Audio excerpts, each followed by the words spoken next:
வணக்கம். நம்மள சுத்தி இருக்கிற பெரிய பெரிய பில்டிங்ஸ், பாலங்கள் இதுக்கெல்லாம் ஆதாரம் என்ன தெரியுமா? ஆர்சிசி பீம்கள் தான். ஆனா, ஒரு ஆச்சரியமான விஷயம் என்னன்னா, இந்த பீம்கள உடைப்பதற்காகவே டிசைன் பண்றாங்க. ஆமா, நீங்க கேட்டது சரிதான். எப்படி ஒரு பீம உடைக்கிறதுக்கு டிசைன் பண்ணுவாங்க? வாங்க, இந்த இன்ட்ரெஸ்டிங்கான இன்ஜினியரிங் உலகத்துக்குள்ள போய் என்ன நடக்குதுன்னு பார்க்கலாம். கேக்குறதுக்கே கொஞ்சம் விசித்திரமா இருக்குல்ல. ஒரு பீம உடையாம ஸ்ட்ராங்கா இருக்கு தானே டிசைன் பண்ணணும். ஆனா இங்க தான் ஒரு முக்கியமான இன்ஜினியரிங் ரகசியமே இருக்கு. ஒருவேளை அந்த பீம் உடைய நேரிட்டா அது பாதுகாப்பா நமக்கு ஒரு வார்னிங் கொடுத்துட்டு உடையணும். அதுதான் புத்திசாலித்தனமான வடிவமைப்பு. சரி, அது எப்படி சாதிக்கிறாங்கன்னு பாப்போமா? சரி, இன்னைக்கு நம்ம பயணத்துல என்னென்ன பார்க்க போறோம்னா, முதல்ல கான்கிரீட்டும் ஸ்டீலும் எப்படி ஒரு சூப்பர் டீம் ஆகுதுன்னு பாப்போம். அப்புறம் அதுக்குள்ள இருக்கிற பேலன்சிங் ஆக்ட பத்தி தெரிஞ்சுக்குவோம். அதுக்கப்புறம் 2 விதமான ஃபெயிலியர்ஸோட கதையும் அதோட வலிமையை எப்படி கணக்கிடுறாங்கன்னும், கடைசியா ஒரு இன்ஜினியர் எப்படி ஸ்டெப் பை ஸ்டெப்பா பாதுகாப்பை உறுதி பண்றாருங்கிற முழு ப்ராசஸையும் பார்க்க போறோம். ஓகே, நம்மளோட முதல் பகுதிக்கு வந்தாச்சு. இங்க நம்ம ஹீரோஸ் 2 பேர் தான். ஒன்னு கான்கிரீட், இன்னொன்னு ஸ்டீல். இப்ப பாருங்க, ஒரு பீம் மேல லோடு போடும்போது அது கொஞ்சம் வளையும் இல்லையா? அப்படி வளையும் போது அதோட மேல் பகுதி அழுத்தப்படும், அதாவது கம்ப்ரெஷன். கீழ்ப்பகுதி இழுக்கப்படும், அதாவது டென்ஷன். இப்போ கான்கிரீட்டோட ஸ்பெஷாலிட்டி என்னன்னா, அது அழுத்தத்தை சூப்பரா தாங்கும். ஆனா இழுத்தீங்கன்னா பிஸ்கட் மாதிரி உடைஞ்சிடும். இதுக்கு அப்படியே ஆப்போசிட் தான் நம்ம ஸ்டீல் கம்பிகள். இழுவிசைய தாங்கிறதுல அது ஒரு ஹீரோ மாதிரி. ஸோ கான்கிரீட்டோட கம்ப்ரெஷன் திறனையும் ஸ்டீலோட டென்ஷன் திறனையும் ஒன்னா சேர்க்கும்போது நமக்கு ஒரு அசைக்க முடியாத ஒரு பவர்ஃபுல் டீம் கிடைக்குது. சரி, அடுத்த கட்டத்துக்கு போலாம். இப்போ நாம ஒரு முக்கியமான ஆனா கண்ணுக்கு தெரியாத ஒரு மாயக்கோட்டை கண்டுபிடிக்க போறோம். அதோட பேர் தான் நியூட்ரல் ஆக்சிஸ், அதாவது நடுநிலை அச்சு.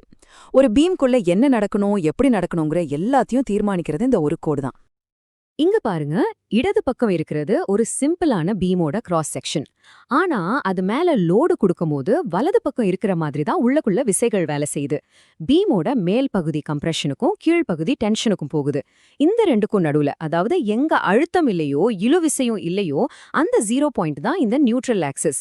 இதுல ஒரு இன்ட்ரெஸ்டிங்கான விஷயம் என்னன்னா, இந்த ஸ்ட்ரெயின், அதாவது பீம் எந்த அளவுக்கு சுருங்குது நீளுதுங்கிறது ஒரு நேர்கோட்ல தான் இருக்கும்.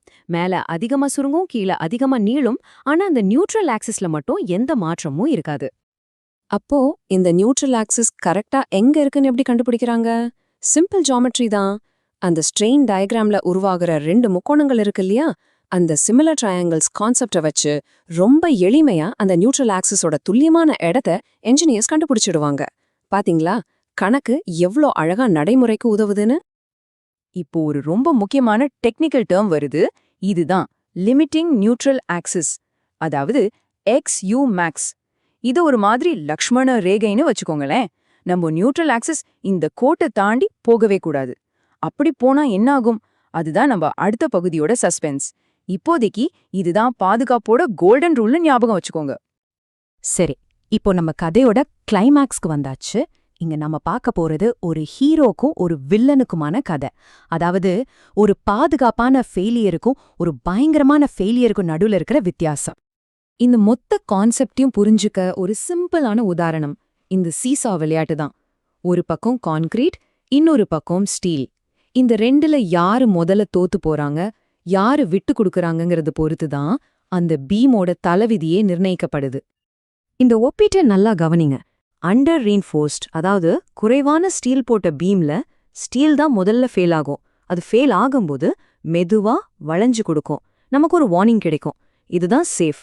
ஆனா ஓவர் ரீன்ஃபோர்ஸ்ட், அதாவது அதிகமா ஸ்டீல் போட்ட பீம்ல கான்கிரீட் முதல்ல ஃபெயில் ஆகும். அதுவும் திடீர்னு வெடிக்கிற மாதிரி ஓடியும், எந்த வார்னிங்கும் இருக்காது. இது ரொம்ப ரொம்ப டேஞ்சரஸ். இதுதான் இன்ஜினியர்ஸ் எப்பவும் விரும்புற அந்த நல்ல ஃபெயிலியர். இங்க பாருங்க, ஸ்டீல் அதோட லிமிட்டை தாண்டும் போது அது உடனே உடைஞ்சிராது. அது முதல்ல நீள ஆரம்பிக்கும். அப்படி நீள ஆரம்பிக்கும் போது பீம் மெதுவா வளையும். கீழே கண்ணுக்கு தெரியற மாதிரி விரிசல்கள் வரும். இந்த விரிசல்கள் தான் அபாய சங்கு மாதிரி.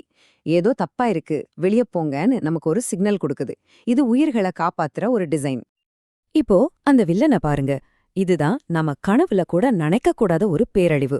இங்க ஸ்டீல் ரொம்ப ஸ்ட்ராங்கா இருக்கறதால பாவம் கான்கிரீட்டால அந்த அழுத்தத்தை தாங்க முடியாம திடீர்னு வெடிச்சு சிதறிடும். ஒரு சின்ன அறிகுறி கூட இருக்காது.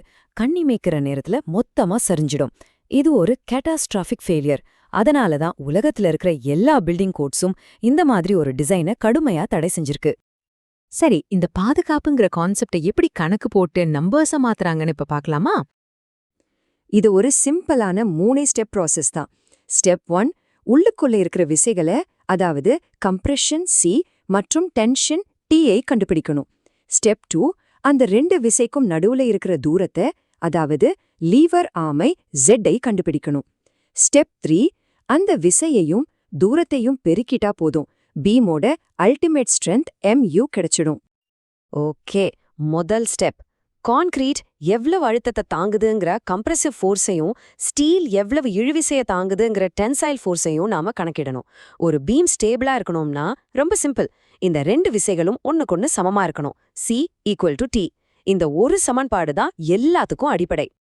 அடுத்தது லீவர் ஆர்ம் Z. இது ஒன்றும் பெரிய விஷயம் இல்ல. அந்த கம்ப்ரெசிவ் ஃபோர்ஸ் வேலை செய்யற இடத்துக்கும் டென்சைல் ஃபோர்ஸ் வேலை செய்யற இடத்துக்கும் நடுவுல இருக்கிற அந்த வெர்டிக்கல் தூரம் தான் லீவர் ஆர்ம். இந்த தூரம் எவ்வளோ அதிகமா இருக்கோ பீம் அவ்வளோ ஸ்ட்ராங்கா இருக்கும். ஃபைனலி கடைசி ஸ்டெப். இப்போ நமக்கு இழுவிசையோட T மதிப்பும் தெரியும், லீவர் ஆர்ம் Z மதிப்பும் தெரியும்.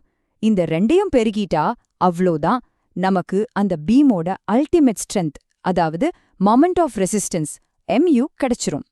இதுதான் அந்த பீமா தாங்கக்கூடிய மேக்ஸிமம் லோட். சரி, இப்போ நாம தனித்தனியா பார்த்த எல்லாத்தையும் ஒன்னா சேர்த்து ஒரு இன்ஜினியரோட முழுமையான மாஸ்டர் பிளான் எப்படி இருக்குன்னு பார்க்கலாமா? இதுதான் அங்க ஃபாலோ பண்ற சேஃப்டி ஒர்க் ஃப்ளோ. இந்த ஒரு ஃப்ளோ சார்ட்ல மொத்த கதையுமே அடங்கியிருக்கு.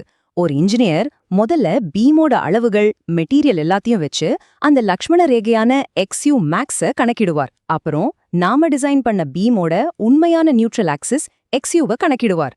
இப்போதான் அந்த முக்கியமான செக். நம்மளோட XU அந்த லிமிட்டடான XU மேக்ஸை விட குறைவா இருக்கா? இருந்துச்சுன்னா சூப்பர், டிசைன் சேஃப், அடுத்த கட்டத்துக்கு போகலாம். ஒருவேளை அதிகமா இருந்தா ஸ்டாப், இது ஆபத்தான டிசைன், உடனே மாத்தி வடிவமைக்கணும். இதுதான் அந்த முக்கியமான முடிவு. அப்போ இதிலிருந்து நம்ம புரிஞ்சுக்க வேண்டியது என்னன்னா, இந்த RCC டிசைனுங்கிறது வெறும் கணக்கோ வலிமையோ மட்டும் கிடையாது. இதுல பாதுகாப்புக்கும் அந்த நெகிழ்வுத்தன்மைக்கும் தான் முதலிடம். ஏன்னா இது மனித உயிர்கள் சம்பந்தப்பட்ட விஷயம். சரி, இந்த பகுதியோட இறுதியில உங்களுக்கு ஒரு கேள்வி. இப்போ நீங்க உட்கார்ந்திருக்கிற இந்த ரூம்ல, இல்ல நீங்க டெய்லி போற வர பாலத்துல, இப்படி நம்ம கண்ணுக்கு தெரியாம எத்தனையோ இன்ஜினியரிங் முடிவுகள் நம்மள ஒவ்வொரு நொடியும் பாதுகாத்துக்கிட்டு இருக்கு. அத பத்தி எப்போ ஆச்சு யோசிச்சு பாத்திருக்கீங்களா? அடுத்த முறை ஒரு கட்டடத்தை அண்ணாந்து பார்க்கும்போது அதுக்குள்ள ஒளிஞ்சிருக்கிற இந்த அறிவியலையும் இந்த பாதுகாப்புக்கான அர்ப்பணிப்பையும் கொஞ்சம் நினைச்சு பாருங்க.